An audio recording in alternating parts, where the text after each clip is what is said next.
Soirée événement sur France 2 avec une équipe de France de handball conquérante, bluffante, qui va tout donner ce soir pour décrocher un 3e titre européen face au Danemark. Bonsoir à tous, ravi de vous retrouver. On est ensemble en direct pendant un bon moment pour parler de sport, de handball avec Alexandre Boyon. Salut Alexandre.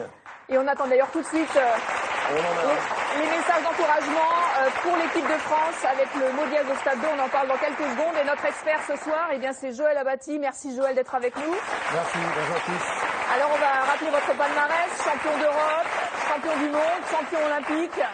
Vous avez tout connu avec une grande partie de cette équipe de France qui se bat ce soir. On vous revoit d'ailleurs avec le maillot de l'équipe de France, c'était à Pékin en 2008. Un grand moment pour vous. Un grand moment, magnifique. Je crois que quand on est champion olympique, je crois qu'on est au sommet du handball et on est au sommet de toute sa carrière, donc c'est magnifique. Alors justement, ce soir, cette équipe de France a la conquête d'un 3e titre européen. On espère aussi épatante que lors des tours précédents. À votre avis, vous qui avez tout gagné avec cette équipe, quelle sera la clé du match pour battre ce Danemark à domicile? Je crois que déjà, les gardiens de but, je crois qu'ils vont jouer un rôle particulier, et notamment dans le Money Time, où ces deux gardiens avec Titi et Andin derrière. Et puis, je crois qu'il faut beaucoup de concentration. Et puis, je crois que les joueurs sont habitués. Maintenant, c'est la conquête. Et ce champion d'Europe, le Danemark en titre, il faudra aller chercher comme la Croatie. Et bien justement, on va prendre justement la température du côté d'Herning. C'est au Danemark, à 3 heures de Copenhague. Avec notre équipe de choc ce soir, André Garcia et Olivier Giraud, champion d'Europe, champion du monde, aussi champion olympique. Salut les garçons, salut André. Alors, le Danemark ce soir, vraiment la victoire impossible, quoi. Ils n'envisagent pas une seule seconde de perdre ce match. Oui, vous avez tout à fait raison, Céline, mais d'un autre côté, l'équipe de France n'envisage pas plus la défaite. Donc ça promet un grand match. Tout le monde est très excité ici. Et à tel point, je vais vous raconter une anecdote, vous n'êtes pas obligé de me croire, mais même Olivier Giraud, j'ai failli le rattraper il allait s'échauffer avec l'équipe de France. Non, vraiment pas. J'ai plus trop les moyens de ça, mais il y a un truc qui est clair, c'est cette équipe de France qui se construit aujourd'hui avec beaucoup d'humilité, pas dans ce qu'elle était, mais dans ce qu'elle veut devenir. Et le meilleur élément, c'est Lars Christensen, l'un des meilleurs joueurs danois de tous les temps, qui disait qu'il était épaté de voir cette équipe de France qui avait progressé durant toute la compétition. Donc des Danois pas si sereins que ça, mais quand même à domicile, on les donnera favoris. Voilà, donc il y aura en tout cas 15 000 spectateurs pour soutenir leur équipe nationale. L'équipe danoise, championne d'Europe en titre, face aux champions olympiques en titre. On ne peut pas rêver mieux, et ça tombe bien, ça c'est justement sur France Télévisions. Et c'est tout de suite dans quelques instants, bien sûr, vous restez avec nous. Nelson Montfort, qui sera notre homme de terrain aujourd'hui, a pu rencontrer le sélectionneur, Claude Onesta, qui n'a perdu d'ailleurs aucune de ses 7 finales disputées, c'est ça. Et il l'a rencontré il y a quelques instants, et vous allez le voir, il est sans complexe. En compagnie de Claude Onesta, à quelques minutes du coup d'envoi de ce match qui promet tellement une effervescence formidable. Et comment vous sentez-vous et comment sentez-vous votre équipe? Je crois bien parce que on a beaucoup lutté pour en arriver là et je crois qu'effectivement aujourd'hui c'est la récompense et il faut le vivre comme un moment de plaisir et comme un moment privilégié. Donc surtout ne pas hésiter, être ambitieux. Ne pas se contenter d'être raisonnable, mais au contraire avoir envie de se libérer et d'aller faire de la folie peut-être s'il faut, parce qu'ils sont nombreux, ils sont déjà bons sur le terrain, ils sont nombreux autour, donc bon. J'aime beaucoup votre réponse, ne pas se contenter d'être raisonnable et mettre le feu. À tout à l'heure Claude, merci. Allez, au revoir. Merci Nelson, qu'on retrouvera tout à l'heure, bien sûr, tout au long de la soirée. En attendant, c'est un match de titan, on l'a dit. La France dans un rôle d'outsider, Alexandre, avec un duel attendu, Karabatic contre Mikkel Hansen. Les deux meilleurs joueurs du monde, Mikkel Hansen, la star du PSG, meilleur joueur mondial en 2011, qui a perdu après prolongation contre la France. Et puis Nicolas Karabatic, on vient de l'apprendre, MVP du tournoi. C'est sans doute la clé entre les deux stars du handball mondial. Tout à fait. Je crois que Mikkel Hansen, il veut prouver qu'il est le meilleur chez lui. Et Nicolas, il veut justement gagner encore un titre et je crois qu'il en a faim. Et je crois que ces deux joueurs-là, ils vont nous montrer, ils vont faire la différence dans le Money Time, comme je dis, et ils auront à cœur de montrer qu'ils sont vraiment les grands joueurs de tous les temps. Avec un Karabatic qui n'a pas forcément marqué contre l'Espagne, mais qui est très fort. Je crois qu'il y a une gestion aussi dans le match et Nicolas, il a su jouer collectif en demi-finale et Janssen fait de même. Et je crois que c'est important de gérer les émotions, mais gérer aussi le physique, parce que les 10 dernières minutes, je crois que ce sera 1 ou 2 buts, ce match se jouera, donc attention au cœur, ouais. Attention à tout. Mais je crois que c'est la maîtrise des émotions qui fera qu'un joueur sera en vert pour marquer. Vous l'avez dit, parce que cette équipe de France qui arrive, vous le voyez dans le bus à l'instant, qui arrive au stade, et qui motivée, qui descend du bus, c'est une bonne information. Elle a du mental, vous l'avez dit, et du génie aussi, et surtout de l'expérience. Ça tombe bien, on va écouter Nikola Karabatic. Il a l'expérience de ces rendez-vous sous haute tension et dans un terrain hostile. Regardez. On va non seulement jouer contre une des meilleures équipes au monde, avec les meilleurs joueurs au monde, mais en plus contre tout un pays, dans une salle remplie de Danois, 14 000 Danois qui vont être contre nous, avec quelques supporters français qui vont se battre et qui vont se battre avec nous. Mais c'est sûr que ça va être très difficile, mais on a l'expérience, on a déjà vécu ce genre de moment, et je pense que s'il y a une équipe qui peut battre le Danemark en finale, c'est bien nous. Quoi qu'il arrive, ce sera un grand souvenir, un grand moment. C'est vrai que si on veut le rendre idéal, ce serait d'être en mesure de petit à petit éteindre cette salle et de voir à la fin une salle complètement remplie mais complètement silencieuse. Je pense que ce serait parfait. Ouais.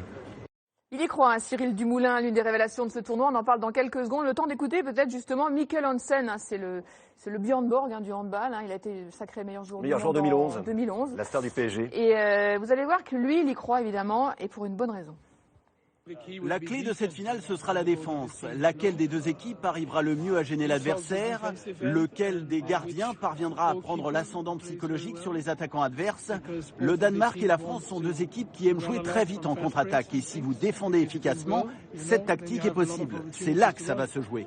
Bon, évidemment, ce serait mieux de revenir à Paris avec la médaille d'or. Sinon, je sens que je vais me faire chambrer par mes amis français. En tout cas, il n'a pas intérêt à rentrer effectivement les mains vides, parce qu'il va se faire chambrer, ça c'est sûr. Ça va être un match de feu, quoi, bouillant. Oui, et puis il faut de la folie. Je crois que rien de grand n'a été fait sans folie, donc il faut beaucoup de folie même. Il y en a dans les tribunes en tout cas, rouge et blanche. Les tribunes, elles ne sont pas bleu-blanc-rouge du tout. 14 000 spectateurs dans cette enceinte qui a été construite à Herning, qui a accueilli Lady Gaga. C'est là qu'il y avait les championnats d'Europe de natation il y a 1 mois et demi. Ils l'ont construite. On attend, imaginez, la moitié de la population danoise devant la télévision, environ 3 millions de personnes, une part de marché de 80% pour cette équipe qui a remporté 2 fois le titre européen et qui voudrait s'imposer à domicile. Une information quand même, jouer à domicile.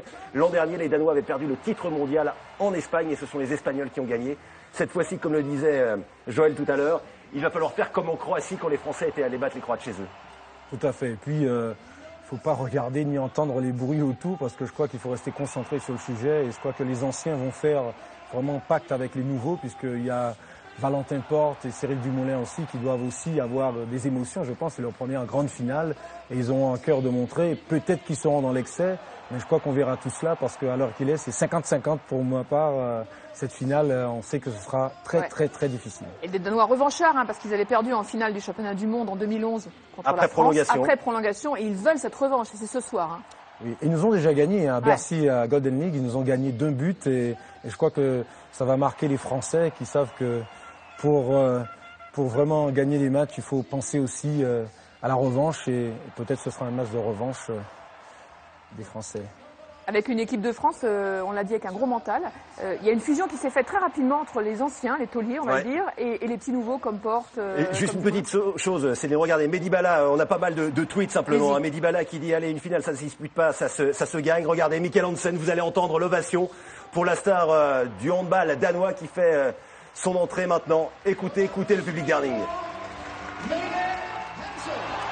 Vous avez compris, Vous avez compris, et je vous parlais des tweets pour vous dire que Malia Metela dit tous aux abris, les experts sont sortis. On a aussi Kristina Mladenovic qui a gagné aujourd'hui en double l'Open d'Australie en double mixte. Et bien elle est derrière les garçons comme Céline Dumerc. Bref, vous le voyez, Renaud Lavillenie, 6,04 m hier, record de France, champion olympique.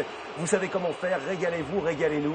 Avec Jérôme Fernandez qui va faire son entrée aussi, qui est le meilleur marqueur de l'histoire du handball français.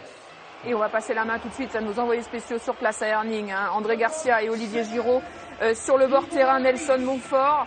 On reste ensemble, bien sûr, on reste liés, tout le mouvement sportif est derrière eux et on se retrouve à la mi-temps. Bon match.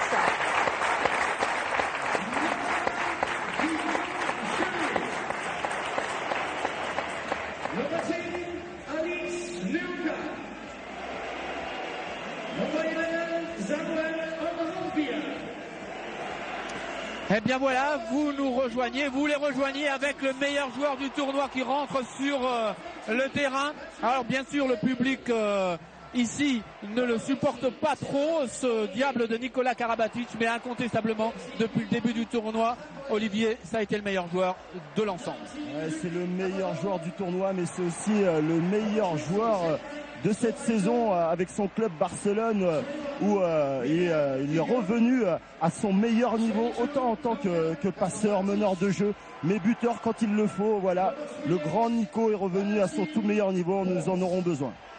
Toute l'équipe de France avec Lucas Ballot, avec maintenant Cédric Sorendo, avec Michael Guigou, avec Luka Karabatic, et puis derrière eux, avec un petit sourire de l'entraîneur, un peu crispé quand même, Claude Nesta, c'était Valentin Porte, le dernier de l'équipe de France, parce qu'il a le numéro de maillot le plus élevé, bien sûr, il a le numéro 28. Les deux arbitres de la rencontre, ce sont deux Espagnols qui sont vraiment parmi les meilleurs au monde.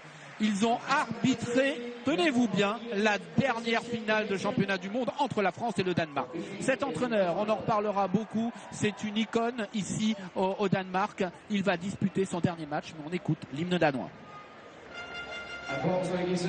Après la présentation des deux arbitres, ils étaient là pour la finale à Malmö en 2011 avec la victoire de la France après prolongation.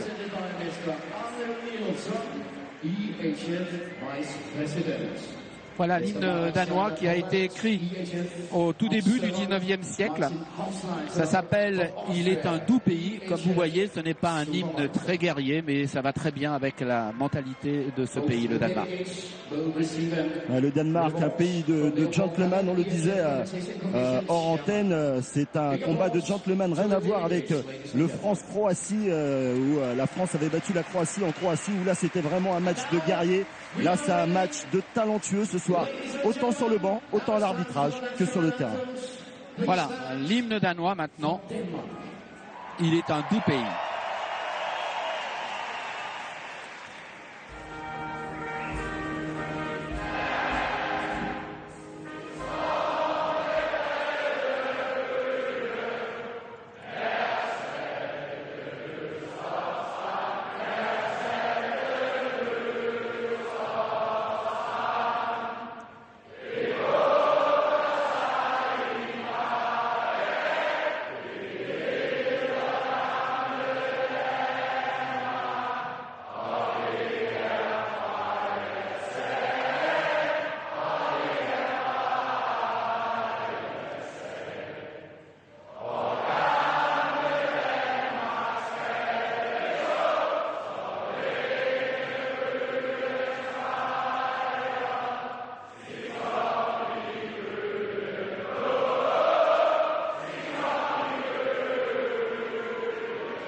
Cette hymne, André, qui rappelle un petit peu Flower of Scotland lors des matchs des 6 nations au rugby. Et évidemment maintenant la Marseillaise.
Olivier, dans le monde du handball, on redoute plus les joueurs français par leur talent technique que par leur talent à chanter, hein, c'est vrai. Non, ça c'est sûr. Et un petit détail qui est important à noter, André, c'est que certains joueurs français ne chantent pas la Marseillaise, pas parce qu'ils ne veulent pas la chanter, parce que par exemple un joueur comme Cédric Sorendo ne la chante pas parce que ça lui monte trop la pression. et que finalement, il ne faut pas que l'émotion monte trop. Donc ne pas y voir un mal lorsque quelques joueurs français ne la chantent pas. Voilà, ce match, c'est le match que tout le monde attendait. En fait, l'entraîneur suédois, après le tour principal, disait mais on se demande pourquoi on a fait le début de la compétition, parce que en début de championnat d'Europe, on savait qu'on allait retrouver en demi-finale la Croatie, l'Espagne, le Danemark et la France. La France est une petite surprise quand même, dans la mesure où l'équipe de France avait tellement de nouveaux joueurs, 6 nouveaux joueurs, que vous les voyez là, Cyril Dumoulin, Igor Anic, avec Alex Nyoka, Alix ici, mais chez nous on l'appelle pas comme ça. On l'appelle Kevin. On l'appelle Kevin. Luka Karabatic avec Valentin Porte. Voilà, beaucoup de nouveaux joueurs et Mathieu Grébille, beaucoup de nouveaux joueurs. On ne savait pas si tout ça allait jouer ensemble. Eh bien, en fait, oui. Et c'est même plus que ça, parce que les cadres n'ont pas toujours été efficients, mon cher André. Et par contre, ces nouveaux joueurs ont tous apporté à un moment donné leur pierre à l'édifice. Et c'est ce qui a amené tout simplement cette équipe de France au plus haut niveau. Vous avez raison, on ne les attendait pas là, mais en tout cas, ils sont là et bien à leur place. Alors bien sûr, les deux meilleures équipes du monde, du moment, pas très loin derrière. Il y a l'Espagne qui a d'ailleurs terminé 3e de la compétition et puis la Croatie, bien sûr. Mais quel palmarès! On retrouve donc le champion olympique contre le champion d'Europe à domicile. On a les deux entraîneurs les plus titrés, c'est difficile de dire les deux meilleurs, mais les entraîneurs les plus titrés, c'est-à-dire l'entraîneur de l'équipe de France et l'entraîneur de l'équipe du Danemark, qui va terminer là sa carrière, une carrière absolument incroyable, on y reviendra bien sûr. Il a remporté tous les titres avec l'équipe féminine du Danemark, champion d'Europe, champion du monde et champion olympique d'ailleurs en même temps. Incroyable. Comme Claude Onesta avec les garçons pour l'équipe de France. Et là, avec les garçons, et bien sûr, Wilbeck a remporté 2 fois le championnat d'Europe. C'est parti, le Danemark fait la mise en jeu. Allez, avec Larsen préféré à Mogensen dans ce début de partie. Larsen, ce joueur hyper talentueux que vous allez découvrir. Et qu'on appelle ici Mats Mansa, en fait. C'est lui qui a la balle, voilà. Et premier arrêt de Thierry Omeyer, c'est très important, car on sait que Thierry Omeyer revient d'une grave blessure. Sa présence ici est un exploit. Et le premier but. Oui, mais ça c'est un peu normal. Monsieur Nikola Karabatic a décidé depuis le championnat d'Europe de diriger tout dans cette équipe, avec beaucoup de compréhension pour tout le monde, pour tous ses coéquipiers. Mais c'est vraiment le plus grand joueur qu'on ait jamais eu. Il est incroyable, parce que il a eu des moments très difficiles, mais il a su se relever, et surtout ses coéquipiers l'ont aidé, alors que le premier carton jaune, voilà, les arbitres qui font la police tout de suite, parce qu'ils veulent que ce match se passe bien. Voilà, c'est très important. Cédric Sorando qui a un peu bousculé, c'est vrai, poussé en tout cas le pivot danois.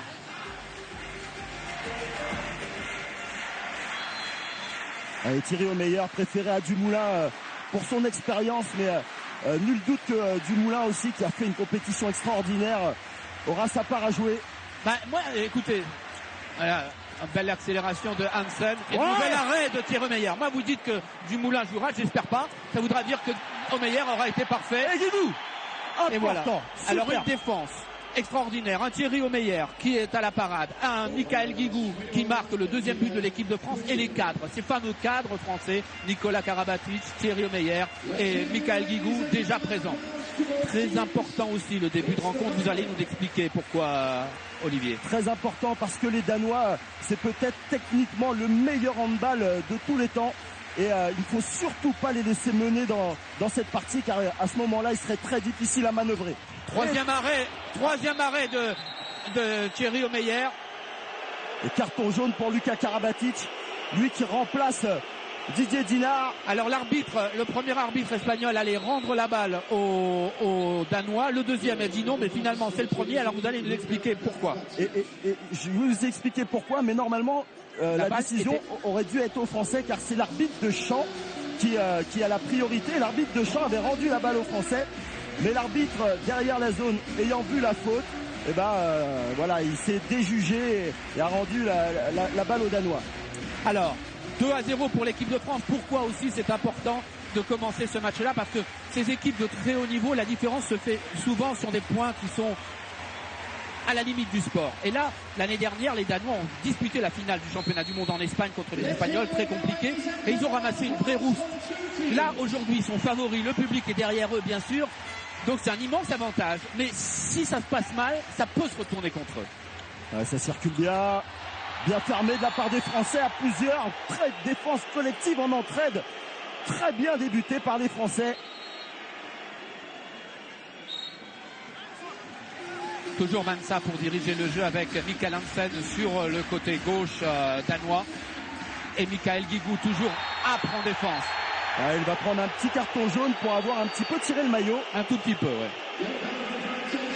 Mais vous savez, c'est important, même ces fautes-là sont importantes en faveur de l'équipe de France, si ça ne va pas plus loin, parce que ça prouve qu'on est présent en défense. Alors là, l'arbitre le voit, les coéquipiers le voient et les adversaires aussi. Ouais, ça passe au-dessus. Et vous avez noté que les Danois sont obligés de tirer de plus loin. C'est l'objectif. Karabatic. Il y a une petite faute sur Nikola Karabatic. Voilà. Bright est un petit peu haut. Toft, excellent défenseur. Toft. On sent un petit peu de tension de la part des Danois. Et oui, parce que 15 000 personnes derrière vous, c'est un immense avantage quand ça va bien. Exactement. Allez, Daniel Narcisse à la main. Valentin Porte, Daniel Narcisse qui conserve la balle. Nikola Karabatic va chercher Porte et on va revenir avec Lucas Ballot tranquillement. Enfin, tranquillement avec Lucas Ballot, ça n'existe pas. Oh, superbe Valentin Porte, le héros de la demi-finale, prouve que ce n'était pas un hasard. Ah ouais, une superbe lucarne de Valentin Porte, mais moi j'ai aussi apprécié l'accélération de Lucas Ballot parce que c'est un diable cet homme-là. Quand il a la balle en main, surtout quand on approche du terme de la compétition, on ne sait pas ce qu'il va faire, sauf qu'il va poser des problèmes à l'adversaire. Ouais, un petit peu en dedans dans le début de saison avec Paris. Il revient au top, au meilleur moment pour l'équipe de France. Voilà. Mikael Hansen, bien, beau but. Et c'est lui qui doit déclencher les choses maintenant pour l'équipe danoise. Tiens, vous avez parlé de Paris et vous avez raison. Vous savez... Oh, Narcisse, un peu de réussite. Ouais, et bien là c'est bien parce que l'autre point fort de l'équipe danoise, qui fait partie d'ailleurs du set de ce championnat du monde, c'est Landin, le gardien. Landin et Larsen sont les deux joueurs de l'équipe de Danemark qui sont dans le set des championnats d'Europe. Ouais, alors qu'on voit ce but de Larsen qui prouve tout le bien qu'on pense de lui au Danemark. Et c'est Daniel Constantini qui disait que ce match, et il a raison, se jouerait au détail. Et le détail pour lui, ça sera les arrêts de gardien de but. Ouais, il a souvent raison en général, Daniel Constantini. Il connaît un peu le handball. Un peu, oui. Nikola Karabatic, bien pris, mais un peu trop pris. Ah, c'est solide là, c'est du combat de Quintal. René Toftansen. Daniel Narcisse avec Valentin Porte. Nikola Karabatic.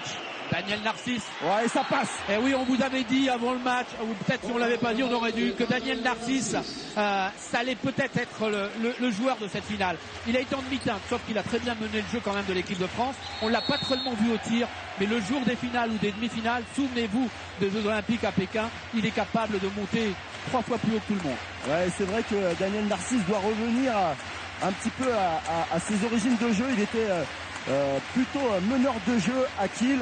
Et aujourd'hui, il doit alterner entre peut-être un buteur et encore un arrêt tiré au meilleur, un buteur et un passeur. Comme on disait en France, pour Lutz Ladour, parce que pour le moment, l'équipe de France est presque parfaite. Thierry Meyer, impérial. Et puis Daniel Narcisse, rassurant pour tout le monde. C'est pas simplement ces 2 buts, mais le fait qu'il soit rayonnant, ça change l'équipe de France. Ouais, complètement. Souvent on parle de Nikola Karabatic, mais moi je parle souvent de cette association entre Karabatic et Narcisse qui fait d'eux une des meilleures paires au monde, si ce n'est la meilleure. Ouais, une petite faute sur Valentin Porte. Alors je vous ai parlé de Paris. Pourquoi Paris? Bien Paris est la seule équipe du monde, on va dire, pour être large, à avoir toutes les médailles de ce championnat d'Europe. Paris, de toute façon, était sûr, avec les 4 équipes qualifiées, d'avoir toutes les médailles. Médaille de bronze avec les Espagnols de Paris et médaille d'or et d'argent avec les Français et les Danois. C'est vrai, je ne l'avais pas noté aussi, mais aussi la médaille au chocolat avec ces Croates. Voilà. Alors Hambourg faisait presque aussi bien, mais malheureusement pour Quentin Mahé, il n'a pas joué depuis le début, il n'a pas été sur des feuilles de match, donc il pourrait ne pas avoir de médaille. On va essayer d'en avoir une quand même. Allez, 5-2, le meilleur départ que l'on puisse rêver pour les Français.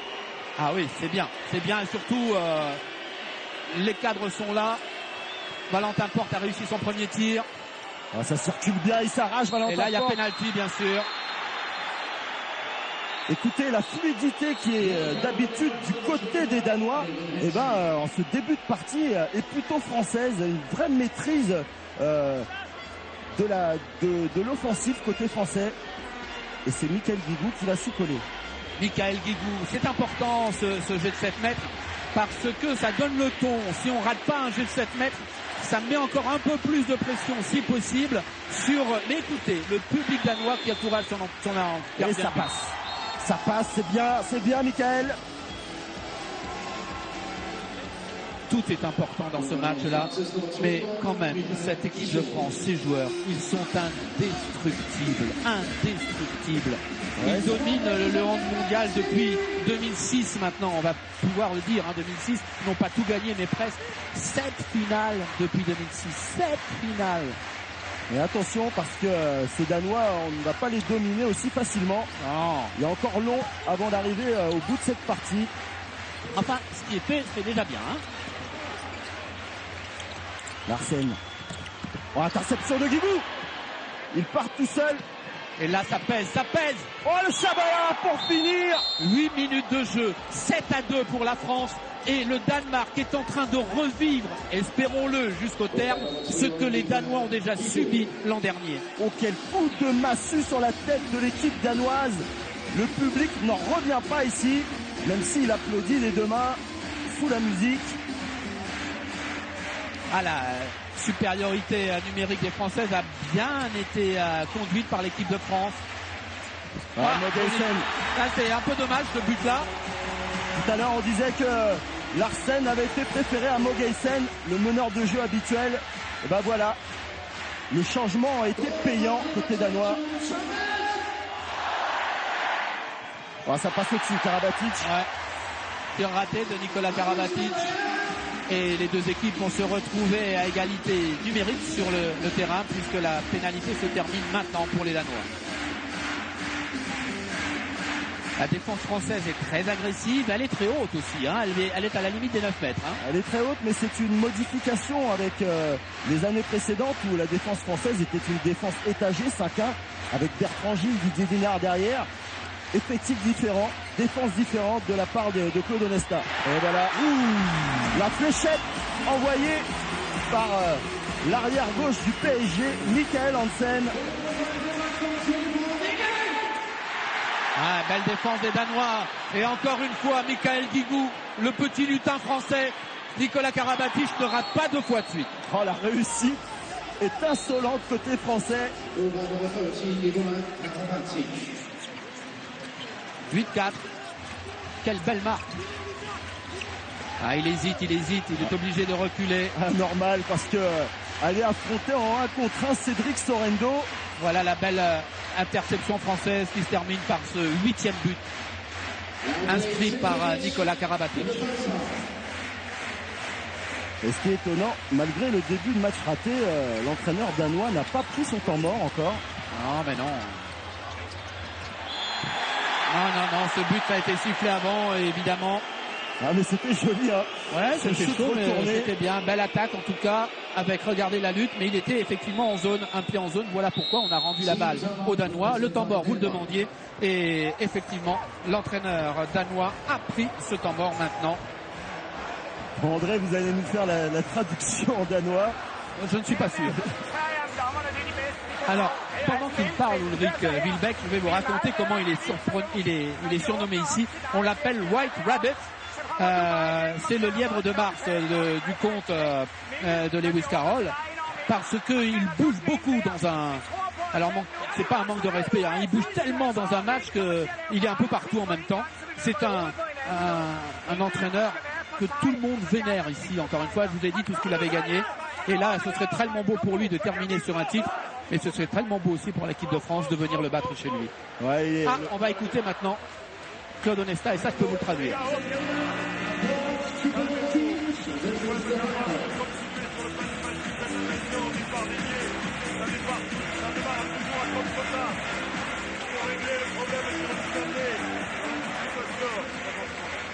Ensuite, continuez à mettre du rythme.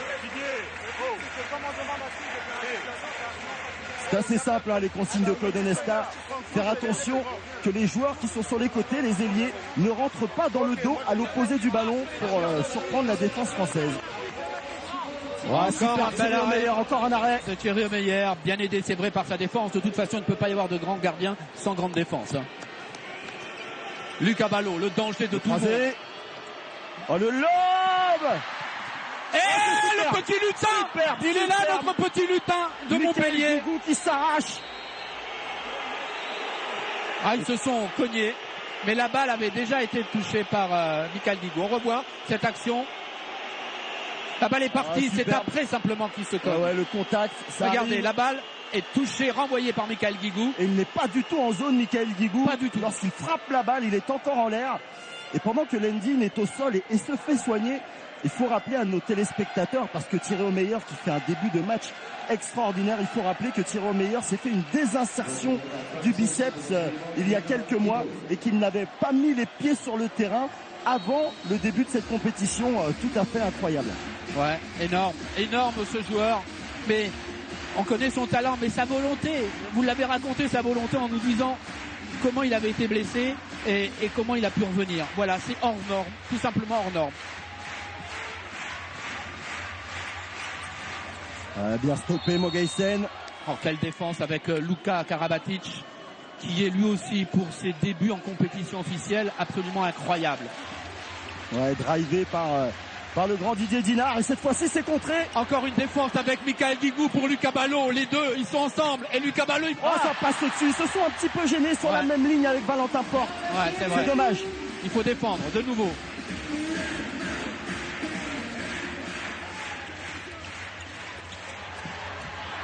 C'est Cédric Sorindon qui fait une interception.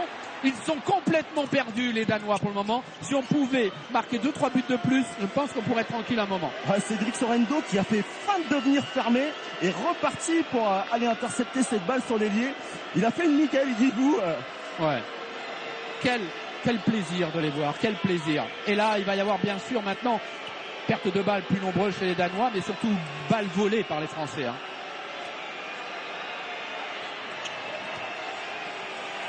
Ouais, superbe. Un contre un, il l'emmène dans le zig et repart dans le zag. Superbe, Nicolas Karabatic.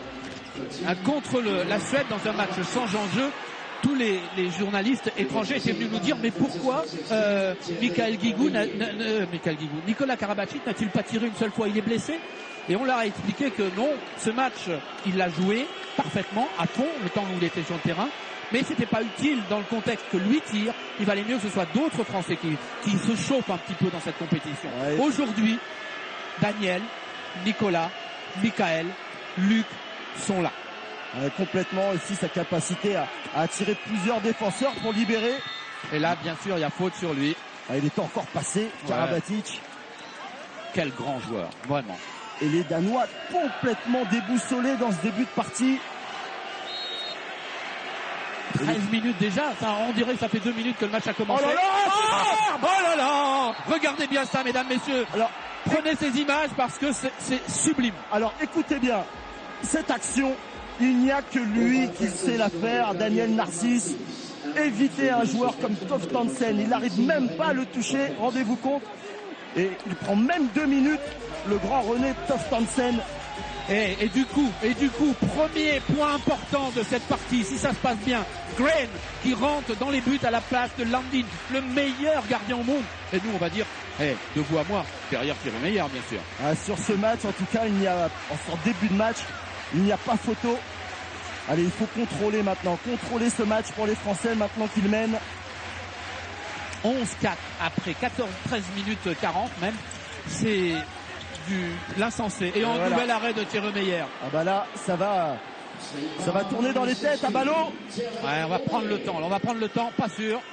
Oui, on va prendre le temps. Voilà, Daniel Narcisse va calmer tout ça. Et vous parliez d'expérience, c'est à ces moments-là que l'expérience est importante. ne pas surjouer. Les Français prennent leur temps, c'est eux qui le mènent. Et on a vu Lucas Ballot, ça l'avait tenté d'aller jusqu'au bout face à Mikkel Hansen, qui n'est pas le meilleur défenseur du monde, mais il n'y est pas allé pour gagner du temps. Pas sauter. Voilà. Bel arrêt de Green. C'est embêtant parce que c'est sa première tentative, il est présent. Ouais, ils sont contents les Danois de pouvoir célébrer un arrêt. Mais rien de grave pour les Français. Il faut contrôler ce match. Ah, ce Michael Guigou, moi je suis fou de son jeu. C'est incroyable ce joueur, incroyable. Ouais, c'est un talent fou et c'est vrai que on a vu le meilleur joueur du monde est croate. Il joue en Allemagne. C'est Douzniak. L'année dernière, c'était Daniel Narcisse. Il joue en Allemagne aussi. Et que souvent, ce sont des joueurs évoluant en Allemagne qui sont élus meilleurs joueurs du monde. Et Michael Guigou, qui joue à Montpellier, qui a été champion d'Europe avec Montpellier, s'il joue en Allemagne, il y a une grande chance qu'il aurait pu avoir ce titre. Il est très bien en France. On a besoin de voir des internationaux français dans notre championnat de France. Ouais, c'est contré. Ouais, ils ne peuvent plus rien faire pour le moment. La France, regardez, seul contre 5, il va y aller et on va calmer tout ça. Lucas Ballot va attendre Daniel Narcisse qui regarde la marque, qui regarde le temps. Il voit qu'il reste 3 secondes pour l'entrée du 6e joueur de champ danois, donc il ne se précipite pas. Le décalage est fait et Lucas Ballot termine. Cette suspension longue pour fixer le gardien et tranquillement l'ajuster, c'est une démonstration du plus beau handball effectué par les Français. Indestructibles.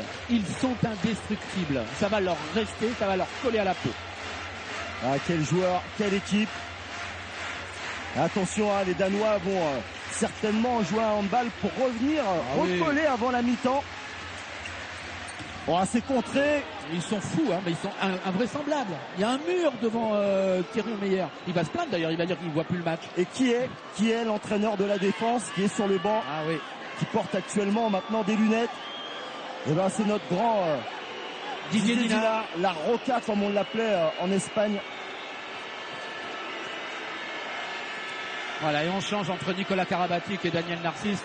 Il n'y a pas grande différence pour les adversaires. Sauf que ça pousse les Danois à changer leur dispositif. Ils n'aiment pas passer en défense étagée, mais ils le font. Valentin Porté passé, faute sur lui, mais c'est pas très grave. Il y a un coup de sifflet de l'arbitre. On gagne quelques minutes. Il y a 12-4. Regardez comme elle est belle cette main. 12-4. Ouais, Knudsen, le pivot, le guerrier danois, lui aussi a les yeux dans le vague.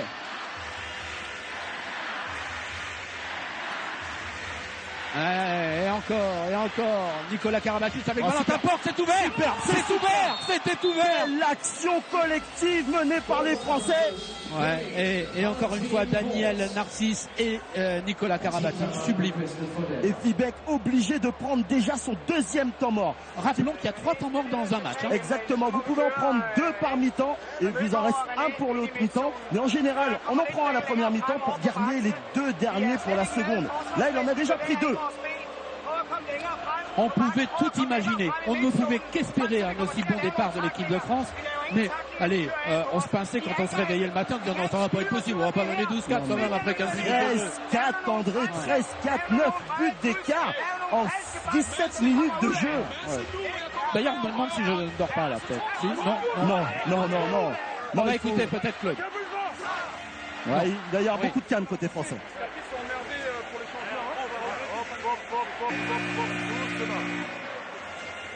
Continuez, ne tombez pas dans leur folie. Par contre, ils vont commencer à déclencher vite. Ils n'arrivent plus à se trouver, donc ils vont commencer à faire zéro. Donc soyez sur les premières intentions. Par contre, continuez à pousser les ballons. N'essayez pas de gérer. Continuez à pousser les ballons tant qu'ils sont dans le saut. Écoutez, c'est assez limpide ce que vient de dire Daniel Onesta. J'ai l'impression de comprendre le hand. Vous avez fait un mélange des 2 meilleurs entraîneurs français de tous les temps, Daniel Onesta, mais c'était Claude Onesta. Oui, c'est vrai. Il prenait la parole. D'ailleurs, j'ai vécu avec les deux. Alors, Daniel Constantini, super cette action, demi-tour contact de René Toftansen. Le surnom de Daniel Constantini, c'était Aldo. Et le surnom de Claude Onesta par les joueurs, c'est Claudius Premier. Ça lui va assez bien, je trouve. Allez, on repart avec l'équipe de France. 13-5. On se plaignait de l'efficacité de Daniel Narcisse. Il en est à 3 sur 3. Superbe. Et voilà, passage en force. Il faut faire attention parce que les arbitres, et c'est normal, on joue à l'extérieur, sur toutes les petites fautes litigieuses, siffleront pour les Danois. Et voilà, le résultat de l'autre côté peut vite faire que le public danois s'enflamme. Attention.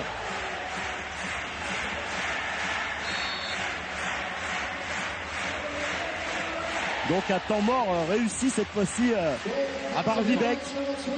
Enfin, il n'y a quand même pas de péril en la demeure. Bien sûr, en 1 minute, les Danois viennent de marquer 2 fois. Mais il y a quand même 13-6. Hein. Et à ce niveau de compétition, c'est simplement énorme. Alors là, il y a quelque chose qui s'est passé depuis le début de la rencontre. Au contraire de tout ce qu'on avait vu depuis le début du tournoi, c'est qu'on n'a pas encore été capable de trouver Cédric Sorendo. Hein. Oui, parce que aussi le travail effectué pour séparer la défense de Cédric Sorendo profite aux arrières. Oh, que c'est beau! Que c'est beau! Il est resté 2 heures en l'air, Nicolas Karabatic, pour permettre à Valentin de rentrer. Et récupération de Cédric Sorendo. Ah ouais. Mais c'est surtout ce jeu sans ballon de Valentin Porte dans le dos du défenseur. Ah, il y a de tout, hein. Il y a de tout dans ce début de partie.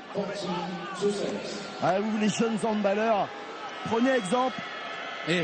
En vidéo. Et le petit Cédric Sorendo, le petit maigrichon là, il est pas mal hein, dans son rôle d'intercepteur de ballon. Ah oui, Cédric qui a toujours été l'un des très très grands défenseurs, mais son arrivée à Barcelone a complètement changé son jeu. Et regardez, il a pris exemple sur un joueur qui est de l'autre côté sur le banc, qui s'appelle Jesper Nodesbo. Et maintenant, il n'a plus rien à lui envier. Ça veut dire que il a pris ce qu'il avait de bon. Ensemble. Exactement, ils jouent ensemble à Barcelone.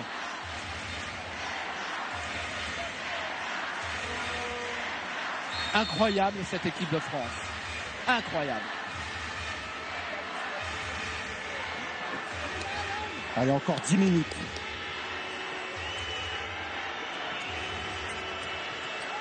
Et voilà. Karabatic.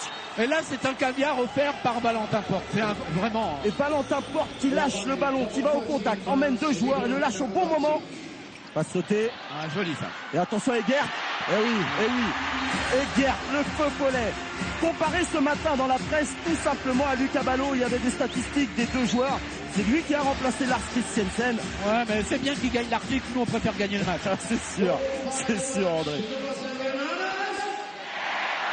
Ce n'est pas encore fait. Mais honnêtement, après 20 minutes de jeu, 15-7 pour la France, j'étais preneur. Hein. Ah, et eux aussi, je vous assure. Est en mort demandé par Claude Onesta, ce qui veut dire que là, on va entendre Claude Onesta dès le début. Et vous savez, dans les temps morts, on entend l'entraîneur qui demande et après l'entraîneur enregistrer l'entraîneur qui a subi le temps mort. Il est au numéro 3. Le numéro 3 là, sur le Mac de Bourg. On va essayer de faire un Mac de Bourg pour voir comment il réagit. C'est parfait pour Val. Pour voir si Mickaël monte haut. C'est chaud, hein. Moi, je me mets à gauche. Souffle 1 et 2. On est cap pour Val. Si Mickey monte, tu parallèles, tu rentres. Tu te fais accrocher, tu tombes. Alors, les gars, ça s'affoler. Par contre, repli défensif tout de suite. Leur deuxième niveau. Ça, c'est pas. Les gars, leur deuxième niveau vient pour tirer.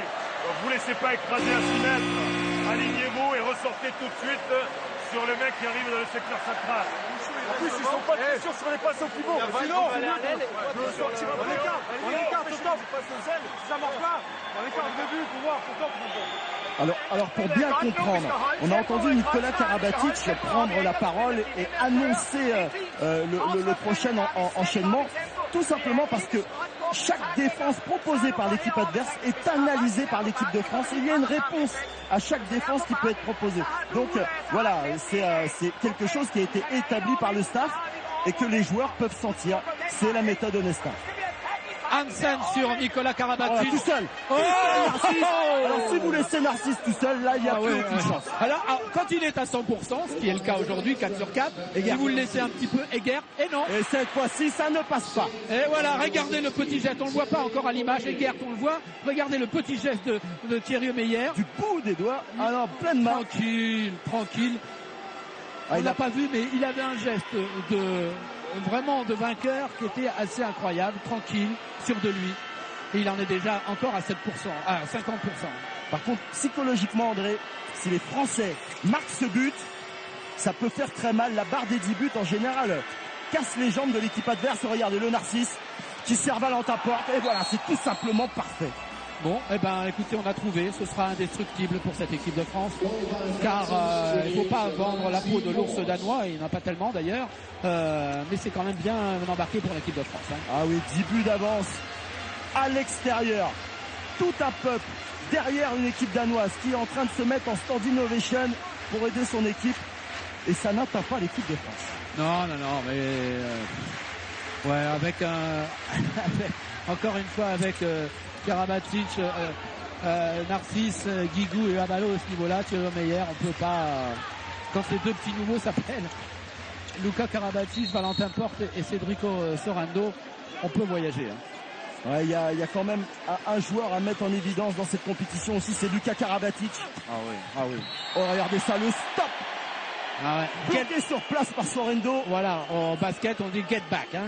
Get back. Ouais, Sorendo, le Martiniquais, on passe un bonjour aussi à tous les Domptons. Oui, parce que le match est retransmis dans le monde entier, on va dire. Hein, puisque France Télévisions, c'est le monde entier. Les Réunionnais, Guadeloupéens, Martiniquais, tous nos Dom suivent ce match en direct. Michael Hansen, lui aussi 3 sur 3. Est rentré en équipe de France d'un numéro 7 que vous ne connaissez pas. Il s'appelle Igor Anic. Il joue à Cesson Rennes. Un de ces irréductibles bretons qui font toujours des miracles en France. Oh là là, les artistes. Oh, c'est le funambule, Lucas Ballot, bien servi par Nicolas Karabatic. Ouais. Et qu'est-ce qu'il prend au passage, Nicolas Karabatic, comme coup, mais ça ne l'arrête pas. Et encore Michael Guigou. Voilà, Igor Anic, un petit peu trop généreux, Igor, dans son déplacement. Allez, il faut rester groupé, ne pas aller faire des fautes sorties du collectif, parce que ça se voit trop. Et Igor Anic, il faut préciser, il était à qui là avec Nicolas Karabatic. Parce qu'on ne le connaît pas, mais ce jeune homme là quand même, qui joue donc à Cesson, ce jeune homme a disputé 3 finales de Ligue des Champions. Il en a gagné une avec un certain, comment il s'appelle déjà, Nicolas Karabatic peut-être. Il a aussi joué à Gummersbach, donc il a fait ses armes dans le championnat le plus dur, et maintenant il est en France dans le championnat qui est redevenu peut-être le plus dur. Lindberg. Bien joué. Et en infériorité numérique, l'équipe de France. Hein. Lindberg, l'ailier de Hambourg, champion d'Europe en titre. Et on a fait le choix, côté danois, de laisser à un de moi Michael Hansen sur le terrain. Oui, et Michael Hansen en strict sur Nicolas Karabatic. C'est assez culotté de la part de l'entraîneur danois, parce que ce n'est pas le point fort de Michael Hansen, et de le mettre sur le meilleur joueur français, c'est vraiment tenter le diable. Mais comment peuvent-ils faire autrement quand il y a -9? Ouais, c'est surtout que vu que ce n'est pas un très bon défenseur, il vaut mieux qu'on le sorte de l'alignement défensif. Oh là là, le Valentin Porte. Attention. Ah, c'est toute la ville de Toulouse qui doit être derrière ce joueur inconnu du niveau international et qui surprend tout le monde. Bonne défense de Karabatic. Ouais, parfait. Donc je vous parlais tout à l'heure de Luka Karabatic, parce que des fois on oublie ses mensurations à Luka Karabatic. Il fait tout simplement 2m6. Ah, joli aussi, très joli encore. Quel beau joueur. Lindberg, c'est depuis quelques années l'un des meilleurs buteurs du championnat d'Allemagne, tout simplement. Lindberg, ouais. Quel beau joueur.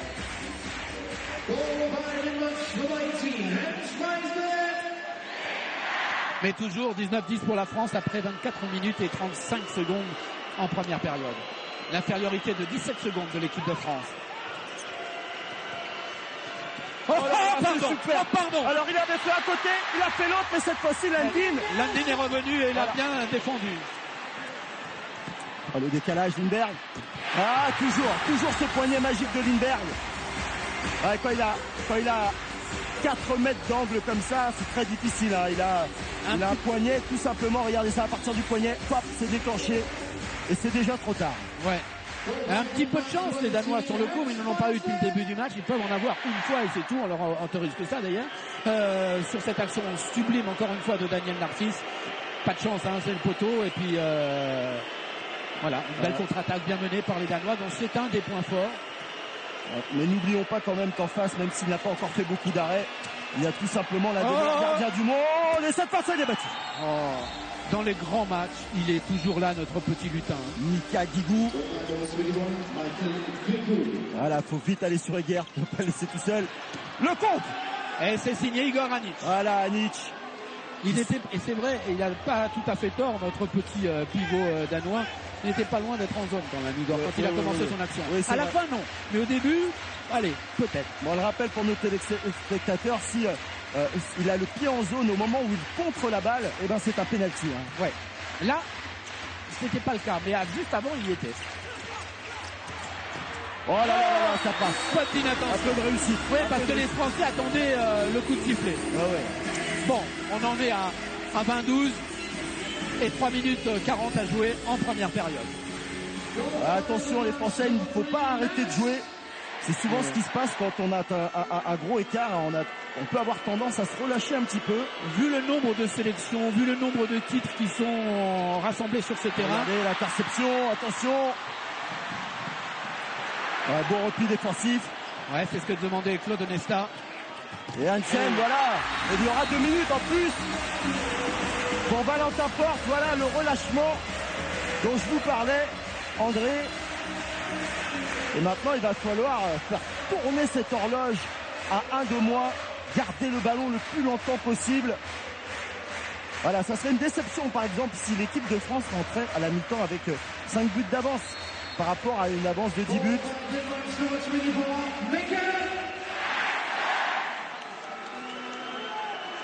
Mikkel Hansen permet au Danemark de revenir à -7, ce qui reste quand même un bel avantage pour l'équipe de France.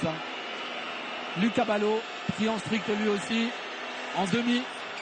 Oh, c'est superbe. Vous avez vu cette détente hang time de la part de Luke Skywalker à Ballot. Voilà. Mais l'autre il est pas mal aussi. Ah là, il y a eu certainement hors du jeu un petit coup de coude de Nodesbo. L'arbitre espagnol l'a vu. Ah non, il ne dit rien, l'arbitre, on va voir. On va faire rentrer le médecin Pierre-Sébastien. Quel beau tir de Lucas Ballot. Regardez. Et là c'est pas mal non plus de la part de Mikkel Hansen. C'était un bon bloc. Hein, en fait sur le retour, Igor Anic n'avait pas vu le bloc sur le retour. Non, c'est Nicolas Karabatic assommé. Et c'est son coéquipier quand même, Jesper Nodesbo à Barcelone. Qui lui a fait ce petit cadeau au passage. Mais bon, ils vont s'en expliquer quand ils reviendront dans leur club. Et puis tout à l'heure, vous m'avez fait part de la prononciation. Nous, dans le handball, on a toujours appelé Jesper Nodesbo à la française. Nodesbo, parce que c'est ici qu'on l'appelle comme ça au Danemark. Et donc, il faut respecter aussi, un tant soit peu, tant qu'on peut, leur prononciation. Mais bon, pas très grave. 2 minutes 30 encore et 1 minute 13 d'infériorité numérique pour l'équipe de France. C'est extraordinaire, extraordinaire. Le talent de cet homme, Lucas Ballot. Il n'y a rien à faire. Et en plus, on a la stéréo en équipe de France entre Mikkel Guigou et Lucas Ballot. C'est pas tout à fait le même style, mais c'est aussi empoisonnant pour les adversaires. Oui, si vous ne le saviez pas encore, ces joueurs, hein, Mikkel Hansen, Lucas Ballot, Daniel Narcisse. Oh, c'est super. De la part. Les Français ne veulent pas défendre trop dur, faut pas se faire sanctionner, bien sûr. Allez, attention à ce joueur, Bo Spellerberg. C'est lui qui avait égalisé, hein, souvenez-vous, lors du match du championnat du monde, qui avait emmené les Français en prolongation. Prolongation qui avait tourné à l'avantage de l'équipe de France. C'est un bon souvenir. Merci de nous le rappeler. On les aime ces souvenirs-là. Absolument. Attention à ce si joueur. tant est qu'on ait des mauvais souvenirs avec cette équipe de France, bien sûr. En tout cas, voilà qui va donner un petit peu de travail. Hein, ces coups reçus par Nicolas Karabatic, l'ostéopathe de l'équipe de France à la pause. Hein, va pouvoir travailler tranquille. Ouais, il a l'habitude, hein, ça fait partie de son jeu. Il a un jeu au contact, Nicolas Karabatic. Valentin Porte, c'est superbe.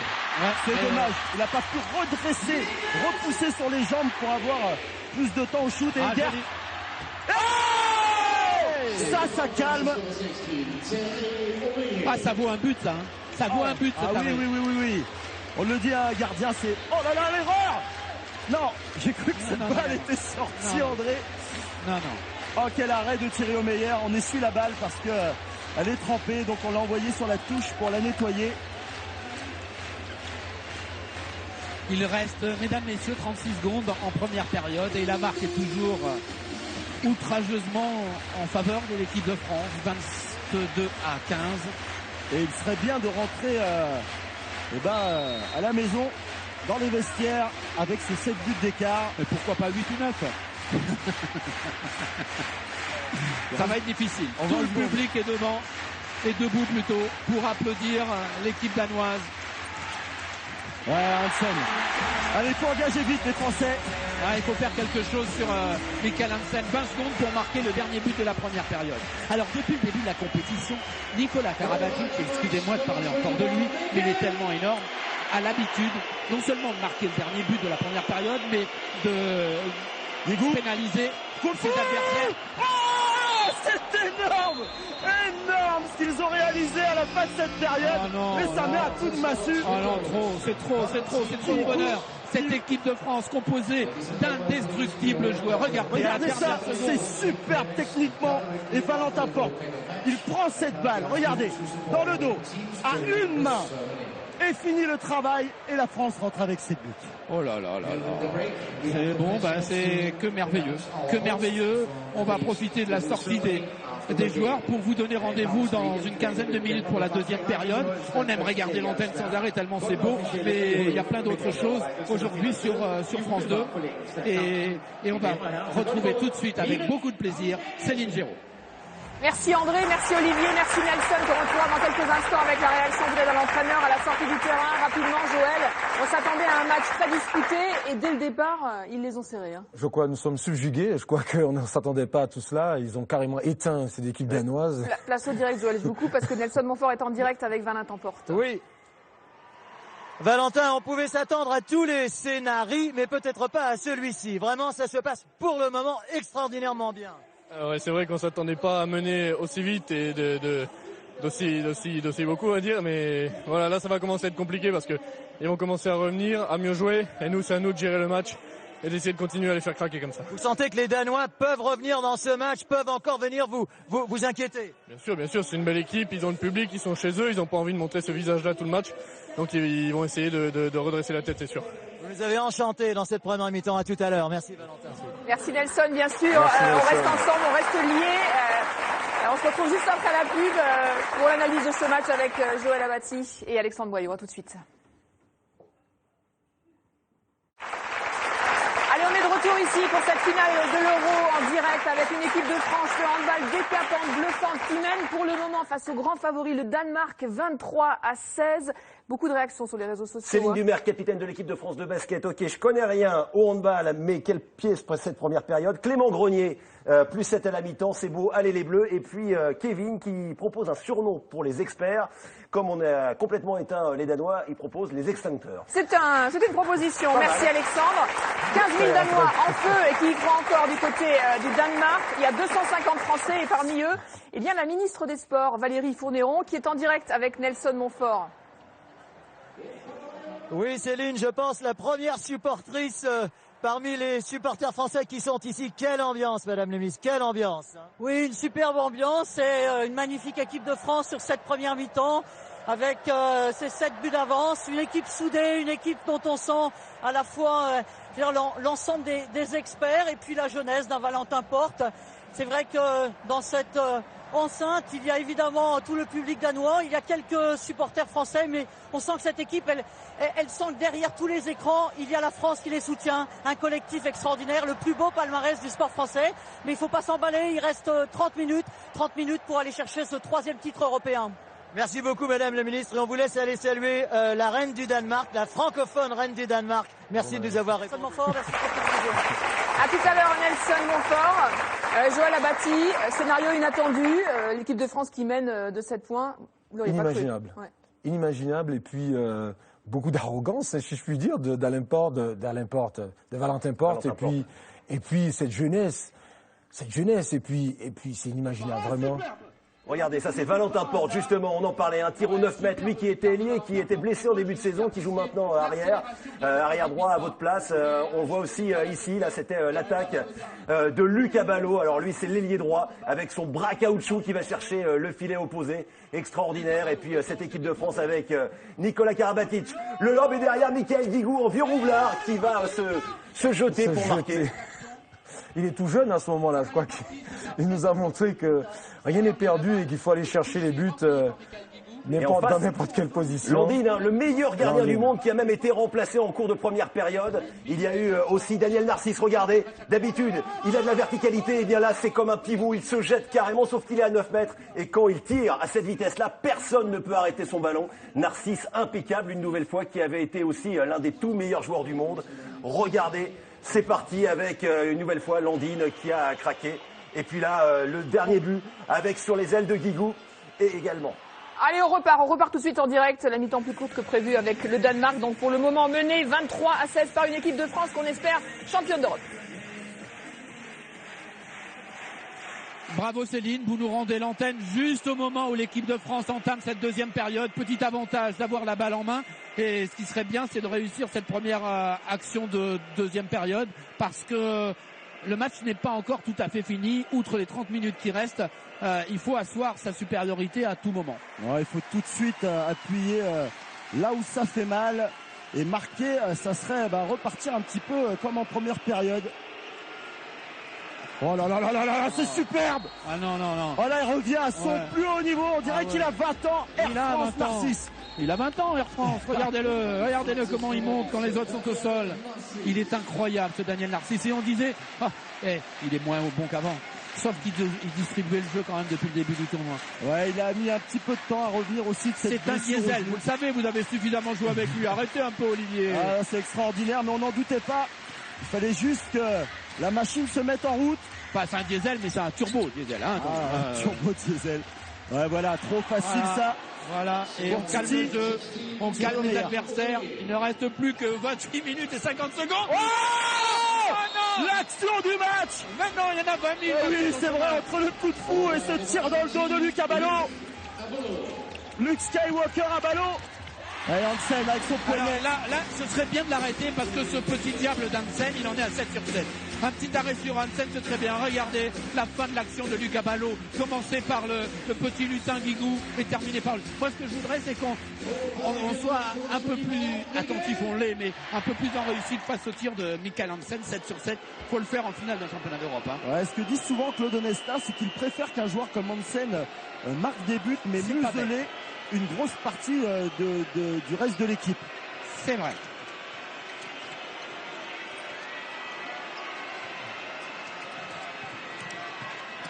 Valentin Porte avec maintenant, regardez, c'est Sorando. J'allais vous l'annoncer, il y aura un jet de 7 mètres. Il est superbe. On l'a senti venir parce que depuis le début de la deuxième période, l'équipe de France a adopté une autre tactique offensive. On va en parler au fur et à mesure. Hein. Ouais, là, Cédric Sorando qui se met au service du collectif, comme l'a fait Nikola Karabatic sur des matchs précédents. Et là, a très bien joué dans le dos des défenseurs et Michael Guigou au penalty. Première petite balle de match. Oh, le Chabala. Mais quelle décontraction. Là, il faut vraiment... Indestructible. Vous cherchez un nom? Voilà, c'est ça. Indestructible. On va l'adopter, je crois. Ah, c'est extraordinaire. C'est bien, ils sont repartis. À mon avis, il y a eu beaucoup de calme dans la mi-temps, dans le vestiaire, dans les mots de Claude Onesta.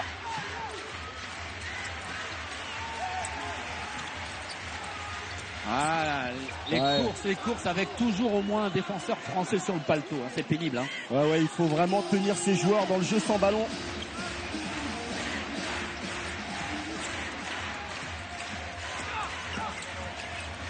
Il a failli. Décalage. Il avait failli, il a tenté l'interception Cédric Sorando, c'est tout simplement parce qu'il s'est coupé les ongles ce matin, hein, c'est tout. Hein. Ils sont revenus quand même avec des meilleures intentions collectives, les Danois. C'est vrai un petit peu surpris par le début de match des Français, ils prenaient des shoots assez rapides et là ils ont attendu longtemps, travaillé pour trouver une solution sur Lindbergh. Ouais, enfin on est revenu à la mi-temps avec 23-16, on en est à 26-18, il n'y a pas péril. Hein. C'est vrai aussi, André. Là, il va y avoir une petite coup de sifflet, bien sûr. Ouais, ils sont venus aussi avec des intentions défensives. On les sent plus compacts. Ouais. Il va falloir les travailler. Mais les Français aussi, alors on va en reparler au fur et à mesure, ont changé en zone d'attaque. Ils ont maintenant l'intention de travailler encore un peu plus avec Cédric Sorendo, j'ai l'impression. Le bras est levé. Et voilà, quand le bras est levé. Non, mais il y a écoutez, les comparaisons ne valent évidemment pas raison, mais il y a du Michel Platini, si vous voulez, dans ce Nicolas Karabatic, par son rayonnement aujourd'hui sur l'équipe de France. C'est du hors norme. Ouais, c'est du hors norme, c'est Iron Man Karabatic, mais la réponse de Molgaard a été assez rapide aussi. Ouais, mais écoutez, on a là à faire un double champion d'Europe, à une équipe sur tous les podiums mondiaux, etc. Ils peuvent quand même marquer quelques buts, ils ont quelques talents cachés, nos amis danois quand même. On ne peut pas penser qu'on va les battre 45-0. On peut l'espérer, mais pas vraiment en être persuadé. Voilà, on monte très vite sur Karabatic. Oh là là. Et l'arrêt. Là, il faudrait siffler quelque chose. Enfin bon, on est limite. Mais il faut pas que Karabatic se tombe dans le piège de vouloir faire la différence. Ouais, c'est pas le genre du garçon. Ouais, l'arrêt. Et ben voilà, cet arrêt, il est au moins aussi important que le but raté par Karabatic à l'instant. Voilà, il n'est plus à 100% et en même temps, il a donné un petit coup de coude involontaire à Lucio Abalo. Vous l'avez vu, le petit coup de coude. Mais honnêtement, c'est pas volontaire. Ah non, c'est jamais volontaire du côté de Hansen. Rien qu'à voir, vous savez, il y a eu une interview de l'entraîneur Edensen après la victoire des Français lors du championnat du monde. Et c'était incroyable le fair play des Danois après la victoire française. Donc un joueur hors du commun, à la fois sur le terrain, mais aussi en dehors. Ah ouais. Quelle chance vous avez à Paris de pouvoir assister au match de Paris comme ça avec tant de champions. Là, attention, on n'est pas loin des 2 minutes. Il a marché, mais il y a 2 minutes. Et heureusement qu'il y avait les 4 pas parce que sinon Lucas Karabatic aurait été allé faire un petit tour sur le banc. Voilà. Ouais, quelle chance avec les Français, les Danois, les Croates qui sont dans cette équipe. Allez les voir, ça vaut le coup. Ouais, si vous ne le savez pas encore, tous ces grands joueurs, à la fois Hansen, Abalo et Narcisse jouent à Paris. Et Sergei Roubiac, on verra peut-être tout à l'heure. Exactement. Et les autres jouent à Montpellier. Hansen, encore une fois, dans un trou de souris. Il est fort, ce Michael Hansen. C'est vrai que sur le coup, Thierry Meyer aurait peut-être pu faire mieux. Il n'y croyait pas trop, là, Thierry. Ouais. Il était rapide, il est dans un trou de souris. Et bon, j'ai parlé des 2 clubs les plus connus, mais vu que j'en ai parlé, il faut parler aussi à Igor Anic, à Cesson. Cesson, l'équipe entraînée par David Chrisman, très bon entraîneur français depuis plus de 15 ans. Mais là, on peut pas vous demander d'aller à Cesson voir les matchs, c'est plein à chaque fois. Alors donc, il mériterait d'avoir une salle un petit peu plus conséquente. C'est vrai, c'est le moins qu'on puisse dire. Là, un petit peu de faute sur Daniel. C'est superbe. Et ben Valentin se met au niveau de ses coéquipiers, vraiment. Écoutez, je veux pas faire surtout de pub, de la non-pub aux autres arrière droits qui ont été en équipe de France. Mais c'est vrai que depuis Stéphane Stockla, on n'avait jamais vu un arrière aussi prolifique en attaque. Un arrière droit entre les jambes. Bien joué. Ce sont les zones... des zones préférentielles, la zone entre les jambes, trouvée d'un côté comme de l'autre. Allez, et le chrono tourne, pas assez vite, mais il tourne quand même. Toujours 7 buts d'avance, c'est l'écart qu'il y avait à la pause entre la France et le Danemark, 28-21.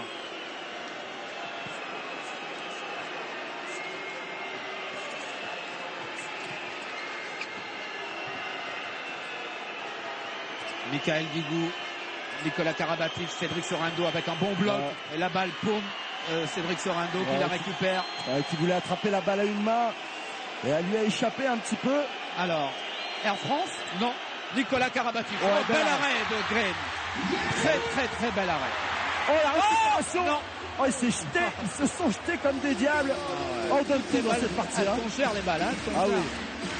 Regardez cette détente extraordinaire et le bel arrêt de Green. Il était battu, mais il avait la petite menotte bien ferme qui traînait par là. Il est bien resté sur les appuis. Il n'a pas été pris complètement à contre-pied. Ah oui, c'est quand même une vraie finale de championnat d'Europe. Hein. Ah oui, là, on assiste à un très beau spectacle. Mené pour l'instant par les Français quand même. Un spectacle comme on les aime, avec la France qui mène, c'est ça que vous voulez dire, et vous avez raison. On le préfère quand c'est comme ça, même si on est un petit peu chauvin. La balle pour lui. Il y va. Ah oui, il a cherché la lucarne opposée, mais l'épaule de Thierry Omeyer s'est mise sur le chemin du filet. Eh bien moi, tant pis pour Cyril, il aura le temps de revenir. Je ne voudrais pas le voir aujourd'hui, Cyril Dumoulin. Ah, c'est que ça serait bon signe quand même si Thierry Omeyer restait dans la cage, mais assurément, contrairement à des années précédentes, aujourd'hui, vu la configuration de la compétition, Cyril Dumoulin, s'il y a une défaillance de Thierry Omeyer, il l'a montré à plusieurs immédiatement. Et puis si vous voulez le voir, Cyril, allez donc à Chambéry. Hein. Voilà, exactement. Là où jouent les 2 frères Gilles aussi. Les 3 frères Gilles. Ah oui, les 3. Entraîné par Mario Cavalli. Voilà l'équipe de France avec Cédric Sorendo. Il a 2 Danois sur le dos.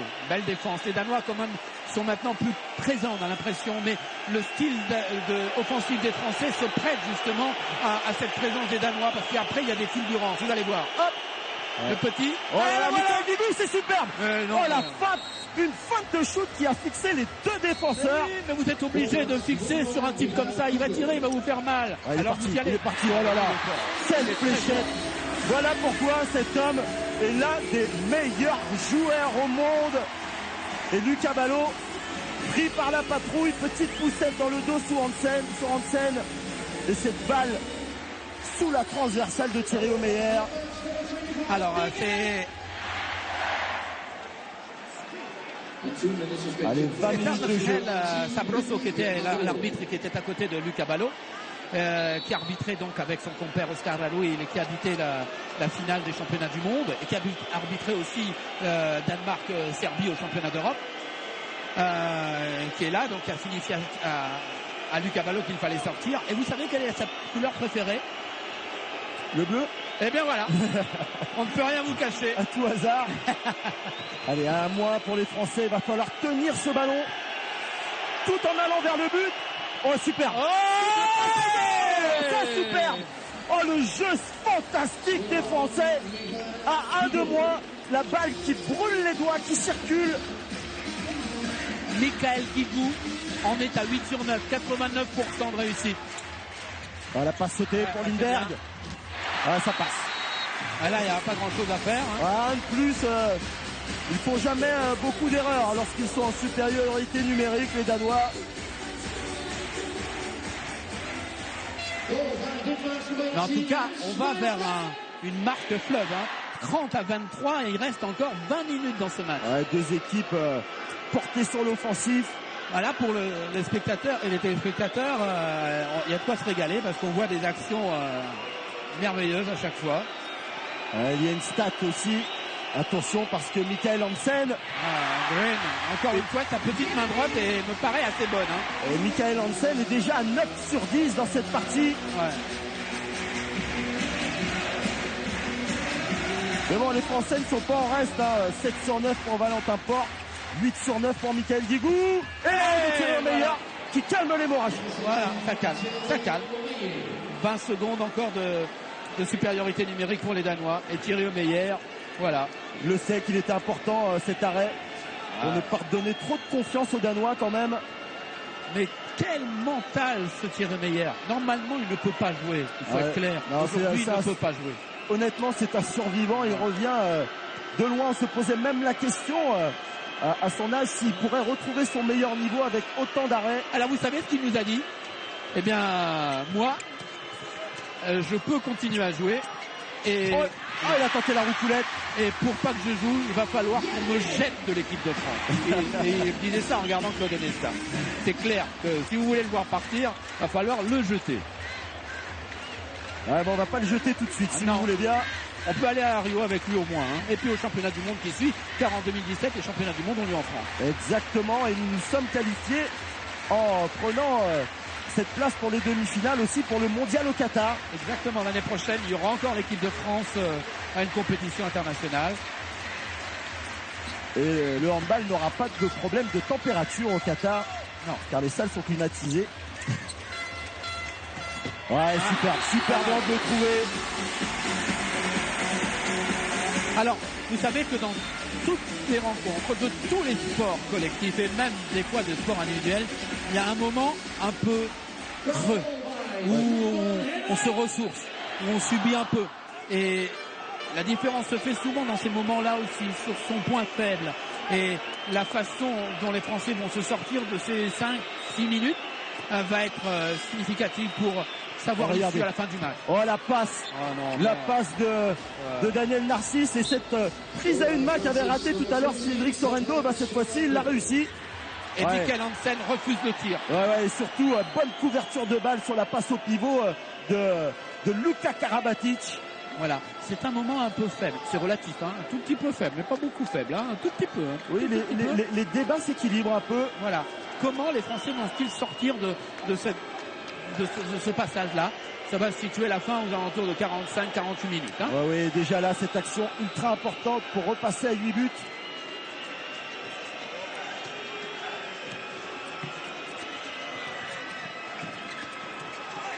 Vous avez vu qu'on garde la balle un peu plus longtemps, que Guillaume Joly est là, puisque Lucas Ballot avait éprouvé le besoin de sortir. On n'est pas loin de la faute sur Nicolas Karabatic. Mais il faut dire qu'il se donne. Nicolas Karabatic. Regardez-le. On est limite, une belle défense, mais on est à la limite là quand il va bloquer le bras. Il y a un truc à noter, c'est que les Français ont effectué très peu de changements. On a vu Guillaume Joly rentrer à la place de Lucas Ballot, mais ont effectué de très peu de changements depuis le début de cette finale. Et là, la préparation est importante. Le préparateur Alain Quintalet a fait un travail superbe. Et lorsqu'on voit Lucas Ballot et Daniel Narcisse revenir au plus haut niveau, c'est aussi un travail d'équipe. Ah, superbe. Notre petit Michael Hansen de poche, mais pas moins fort. Michael Guigou, c'est tout simplement pareil, 9 sur 10. 9 sur 10 au shoot. Comme Michael Hansen. Des chiffres qui comptent. Mais on en était persuadés. Voilà, temps mort demandé par le Danemark. On savait que Mika Guigou serait présent. Il fait un championnat du monde, championnat d'Europe, mais il est aussi fort. C'est un championnat du monde et même des Jeux Olympiques. Parfait.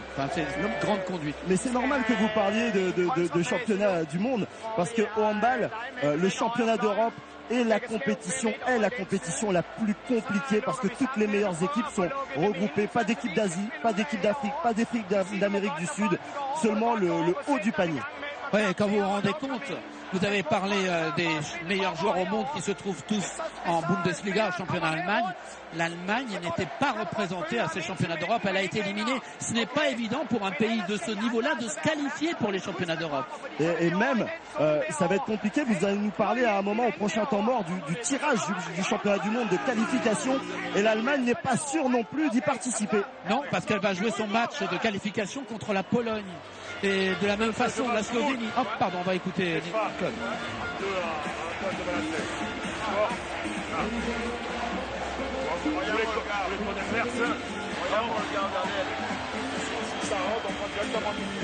On prend au centre, on sent les accents, ok?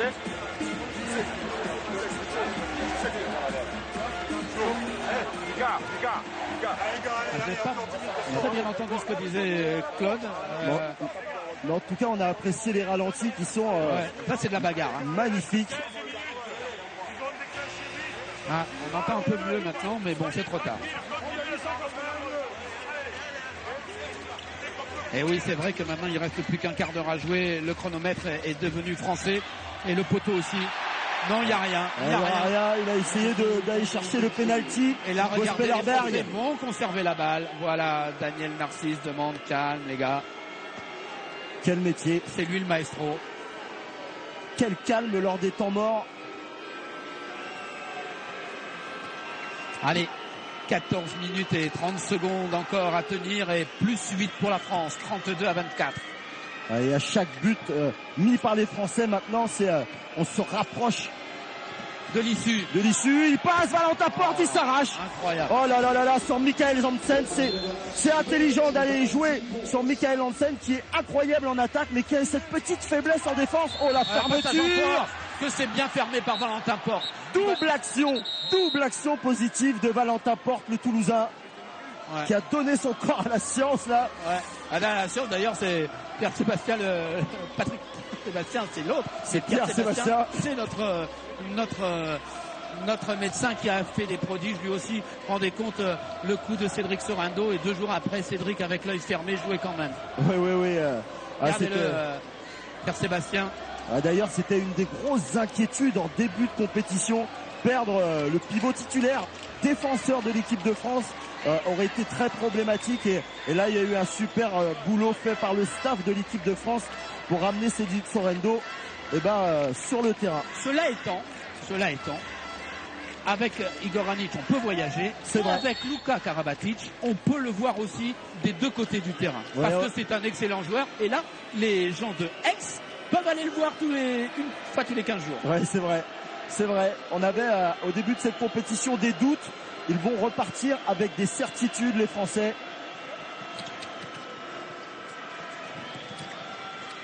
Le croisé un petit peu raté. Un peu raté. Attention parce que à chaque perte de balle, le bras va se lever vite et Sorendo, demi-tour contact. Et ça, elle l'a prise à une main, il l'a appris avec son adversaire du jour, Jesper Nodesbo. Ouais. Regardez, ils se mettent à 15 sur lui et ça ne suffit pas. Ouais, les têtes commencent à être basses, vous ne le voyez pas vous sur votre écran alors qu'on revoit ce superbe ralenti sur le banc danois. Et plus le temps passe, plus c'est en favorable des Français. 9 buts d'avance. Allez, 33-24. Oui, attention, Guillaume Joly. Passage en force sans ballon. Il faut rester sur Michael Hansen. Encore une défense. Regardez, c'est déjà parti. Nicolas Karabatic en contre-attaque. Il a fait le contre. Il fait la contre-attaque. Super. L'arrêt déterminant. Ah, ouais. Bon, il n'a pas bougé. Il attendait le shoot au-dessus de la tête. On la passera pas cette barre des 10 buts. Et c'est pas grave. Allez, 17 minutes déjà jouées en deuxième période. Il n'en reste plus que 13.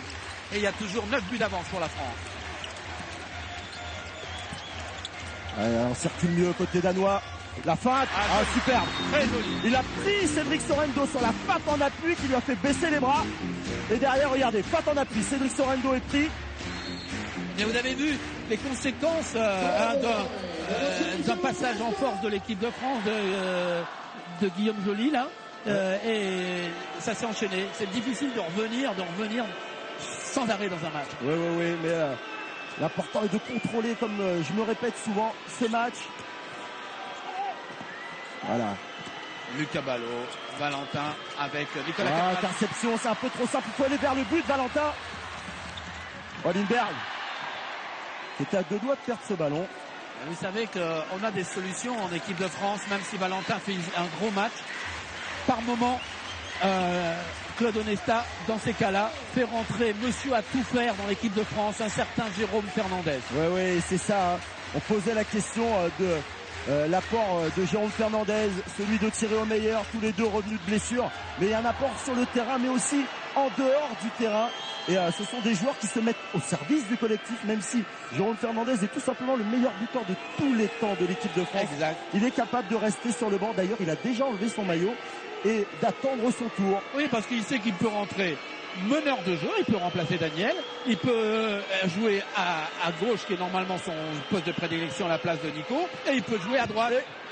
Ça passe à côté. Non, regardez bien ce qu'il va y avoir. Il y aura penalty et 2 minutes. Daniel Narcisse qui a encore fait son spécial. Ouais.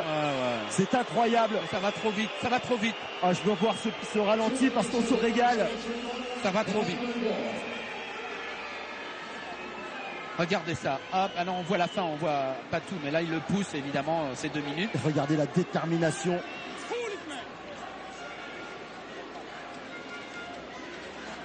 Et on a noté aussi, on n'en a pas parlé parce qu'il fallait rendre l'antenne tout à l'heure à la mi-temps, mais à la sortie du terrain, les Français avaient un espèce de calme.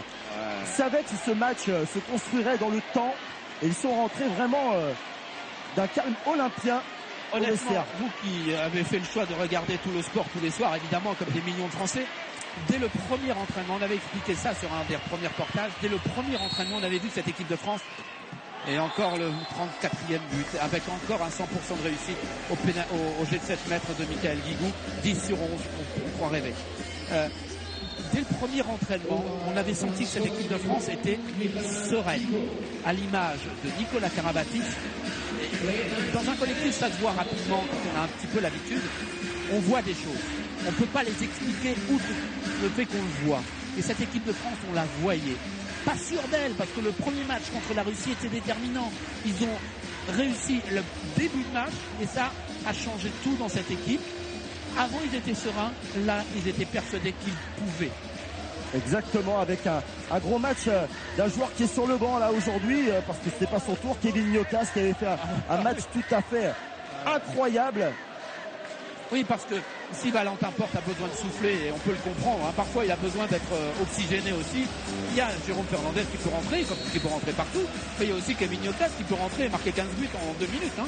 Oui, Kevin Nyokas qui a besoin aussi, parce qu'il est un excellent buteur, mais de prendre de l'expérience, car il lui arrive quelquefois de perdre quelques ballons, et sur un match aussi important contre les Danois, eh ben, c'est une erreur qu'il ne faut pas commettre. Oh, superbe défense de Karabatic. Et de Cédric Sorando encore. Et là, c'est Lucas qui dirige tout son monde.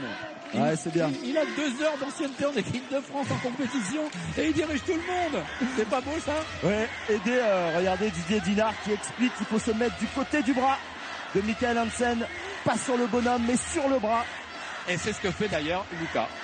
Tout simplement. Quelle écoute, malgré 15 000 spectateurs. Et il ne peut pas tirer Michael Hansen. Là, il va pouvoir. Et le compte de Nicolas Karabatic. L'interception. Narcisse. Regardez le Guigou. Pour Narcisse. Et le but. Et ben là, écoutez, je ne veux pas vendre, mais quand même, je vends un tout petit peu pour vous dire qu'à plus 10 à 10 minutes de la fin, c'est plutôt bien parti. Ah oui, 10 buts avec l'expérience des bonhommes sur le terrain. Ça va être compliqué d'aller les chercher maintenant. Ah ouais. Et sur le banc, il faut regarder un truc, hein, c'est alors que Claude Onesta vient de se lever, il y a Sylvain Noué, l'entraîneur de l'équipe de France. Il y a Claude Onesta à côté, le manager, Didier Dinard et Jérôme Fernandez, si ça c'est pas un signe. Ouais, superbe coup de poignet. Du calme, dit Claude Onesta, du calme, vous êtes en supériorité numérique, il y a plus 9 maintenant et 9 minutes 30 à jouer. Et que l'important aussi, c'est de ne pas prendre d'exclusion temporaire à 10 minutes de la fin qui pourrait relancer aussi l'équipe danoise. Donc préférez accepter de prendre des buts. Et voilà le Cédric. Et voilà, toujours cette démonstration. 36 buts dans une finale de championnat d'Europe, c'est déjà incroyable et il reste encore 10 minutes à jouer. On en est quand même pour le petit Daniel Narcisse à 6 buts marqués sur 7 tirs et 8 passes décisives. 8. On en est aussi à 8 passes décisives pour Nicolas Karabatic. Voilà. Ils sont là les cadres. Hein, quand même. Ouais, les cadres sont là et les autres aussi. Et on a vu que tout le monde, pour marquer 36 buts au Danemark, cette équipe chez elle, il faut que tout le monde soit au diapason. Et seul Cédric Sorendo n'avait pas marqué en première mi-temps, lui qui se mettait au service du collectif. Retour donc de Igor Anic qui en est pour le moment dans cette compétition à 12 buts marqués sur 12 tirs tentés. Il est à 100% de réussite au championnat d'Europe, ce que seul Gaël Monturel avait fait au championnat du monde en 95. Ouais, Gaël Monturel qu'on sait dans sa Normandie natale presque et qui est bien sûr devant son écran de télévision. Exactement, Gaël Monturel, la doublure de Philippe Gardan chez les Barjots, joueur ultra important et qui faisait partie de ces joueurs qui savaient attendre le moment voulu pour pouvoir rentrer, donner sa pierre à l'édifice. 36 à 27, 9 buts d'avance pour l'équipe de France. Dans un match, alors vraiment, je pense que tout le monde doit se régaler devant la télévision parce qu'il y a beaucoup de buts et beaucoup d'actions merveilleuses comme celle-là. Oh, ben il n'est plus à 100%. Grâce à la cause de ce diable de Grain. Ce sera une stat que je pense qu'il va oublier très rapidement en cas de victoire. Voilà, on joue avec 2 pivots, Valentin Porte et Igor Anic dans la défense. Et ils ont joué Tito. Oh là là là là là. Bon. J'arrive même plus à crier tellement cet homme fait des choses hors du commun et il les sort au moment où il faut. Et vous observerez Luka Karabatic qui maintenant se concentre sur rester sur le bras d'Hansen. Oh là là, on s'est oublié un petit peu. Erreur de changement entre Nicolas Karabatic et Daniel Narcisse. Ouais. Rien de grave. Oh, ils peuvent faire une erreur quand même après 52 minutes de jeu. Et surtout quand on mène 37 à 28 face aux champions d'Europe en titre.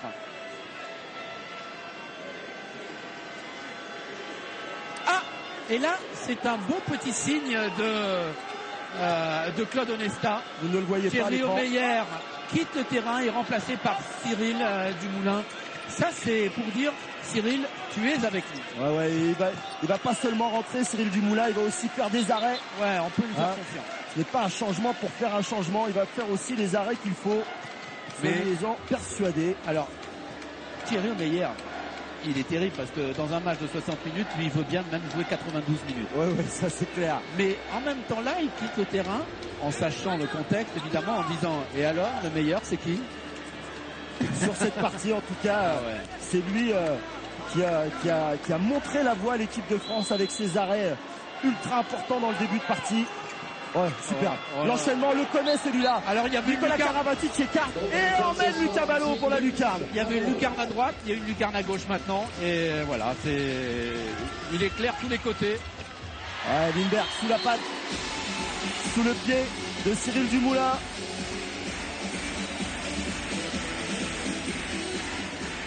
À 29. Alors, voir autant de buts dans un match de hand, c'est courant en Bundesliga et pas en championnat d'Europe. Et voilà, nouveau changement. Mika Guigou laisse sa place à Samuel Roubia. Alors, vous savez que je suis un fan de Mika Guigou. Je pense que ça s'entend. Mais vous allez voir ce que Samuel Roubia est capable de faire. L'année dernière, j'ai considéré moi que c'était sans doute le meilleur joueur, le plus constant en tout cas de Paris Saint-Germain. Ouais, très très bon joueur Samuel Roubia. Et encore, Valentin Port. Ah, ce petit me plaît énormément.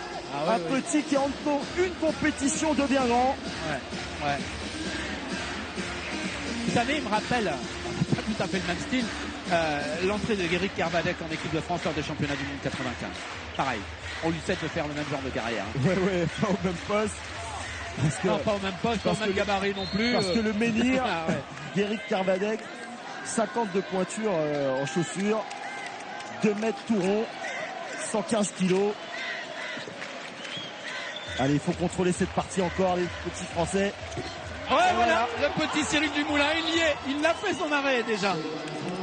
Et ce qu'il faut noter, c'est que ce n'est pas le map time comme en NBA quand on fait rentrer Samuel Roubia et Cyril Dumoulin. C'est-à-dire qu'à chaque poste, il y a des joueurs les meilleurs et on se tape déjà dans la main côté français parce qu'on sait que 10 buts au bout de 5 minutes et Kevin Yokas et Jérôme Fernandez. Et vous allez voir, le jeu ne va pas en pâtir. Et il reste 5 minutes et on a 10 buts d'avance. On peut dire que c'est bien parti. Oui, on peut le dire. Oh, la passe de Kevin Yokas pour Sorrento qui rate le shoot. Allez, faut défendre. Faut défendre pour empêcher la contre-attaque rapide. Voilà, c'est fait. 4 minutes 30 à jouer. Ah voilà, j'espère Nodezuo, l'un des meilleurs pivots au monde. Oui, parce qu'il a un gabarit, pas de pivot mais d'arrière. Ouais, mais qu'on n'a pas beaucoup vu dans cette partie étrangement. Le pari, on parlait de 2 grands coachs. C'est Claude Onesta qui le gagne face à Vibek aujourd'hui. Vous vous rendez compte quand même, ce monsieur-là, il est arrivé en équipe de France et depuis qu'il est là, depuis 2002 on va dire. 2001. Ouais, 2001, après le championnat du monde, il en est à 7 finales disputées par la France et on peut le dire 7 victoires. Allez, il faut replier les Français. Là, quand même, obliger quand même ces Danois à courir, à mettre du temps pour pouvoir mettre des buts. C'est difficile de rentrer à 4 dans une partie, certes gagnée, mais quand même, on n'a pas dans le même rythme. On a dépensé beaucoup d'énergie aussi sur la touche à voir tellement c'était beau, prenant, etc. ce match-là. Et c'est difficile de se mettre tout de suite au rythme. Ouais, n'empêche que le repli défensif, le terrain n'est pas en pente. Il ne faut pas courir que dans un sens. C'est vrai. Il faut replier. Jérôme Fernandez. Lui, il va conserver la balle. Vous êtes sûr de ça. Si vous voulez avoir des actions rapides, vous en verrez, mais plus tard. Dans un autre match, il est capable de le faire, mais pas maintenant. 3 minutes à jouer. Kevin Nyokas. C'est dommage le marché. Mais c'est pas grave. C'est du temps de gagner. Il reste. Voilà. Et regardez les deux ça héros. Lucas Ballon et Thierry Meyer. Quelle aventure pour tous ces bonhommes. Quelle histoire. Il faut aller vers le but. Un Narcisse qui va aller chercher la faute. Voilà. Et là, il va y avoir Air France qui va être sollicité sans doute. Il doit tirer presque tout de suite. Ah non, là. Nyokas.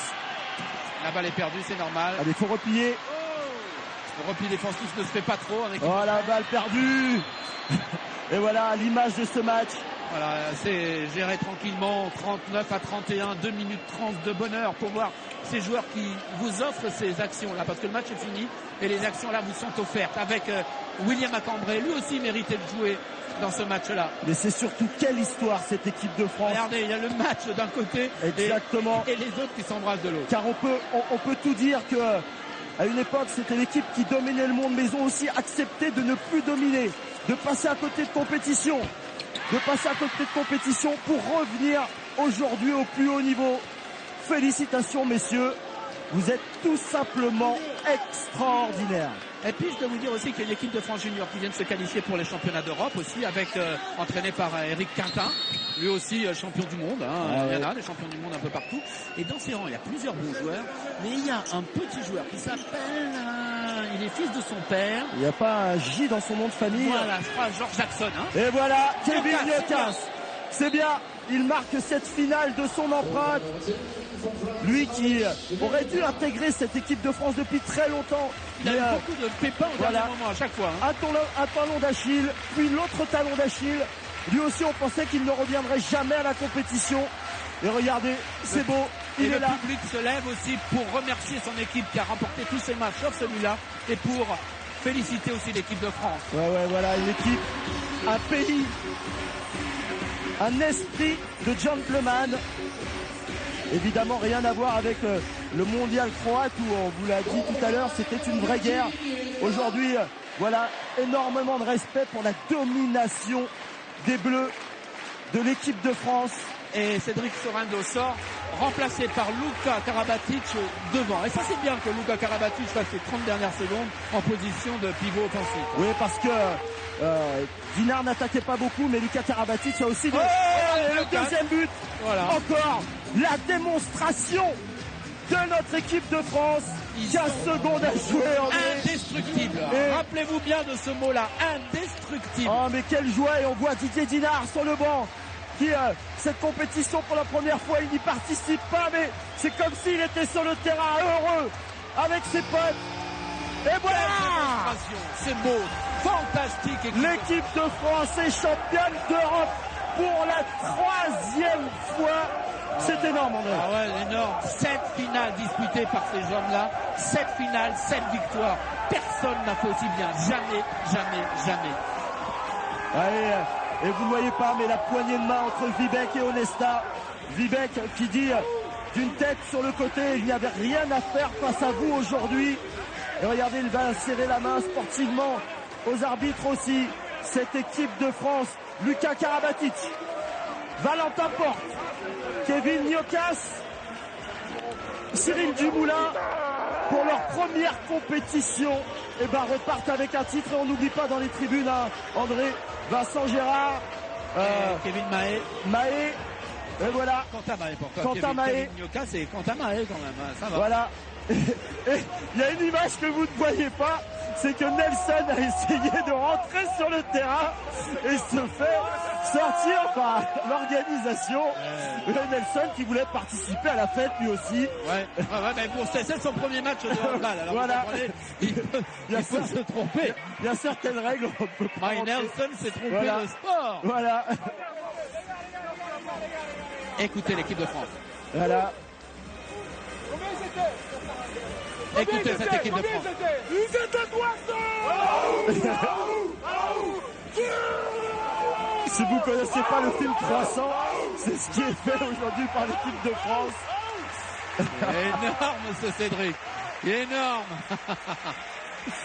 Et le public. Ah ouais, merveilleux. Le public qui a applaudi ces joueurs qui ont été si bons pendant tout le championnat et l'équipe de France là. Bravo. Et regardez le calme de monsieur Claudius Ier, Claude Onesta, qui laisse, voilà. Voilà l'équipe de France, championne d'Europe pour la 3e fois. Elle a été 2 fois championne du monde, 2 fois championne olympique. Et regardez cette déception.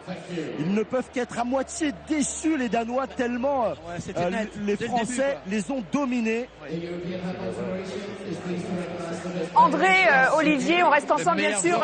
Sylvain Noué avec Nelson Montfort. Sylvain Noué, l'entraîneur adjoint. Sylvain, de vraies images de bonheur, accompagnées, allais-je dire, d'une certaine sérénité, le devoir accompli. Oui, la sérénité, on paraît serein comme ça, mais il a fallu faire un travail énorme pour pouvoir arriver à ce résultat. On savait que pour gagner, il fallait qu'on joue d'une manière anormale, et je pense que là, on a joué de manière extra anormale. C'est vraiment une super performance qu'on vient de faire. Et je sais pas, notre but c'était d'éteindre, que la salle devienne silencieuse dans les 5 dernières minutes. Et à un moment donné, sur le banc, on s'est dit, vous entendez, et on entendait le silence. Quel pied! Assez joli comme formule. On entendait le silence. Que vous êtes-vous dit avec Claude juste à la fin du match? Claude qui, je pense, va nous rejoindre dans quelques instants. Il n'y a pas besoin de se dire grand-chose. C'est le travail accompli de gens, d'un staff qui est complémentaire, qui travaille dans tous les domaines et qui est performant dans tous ces domaines.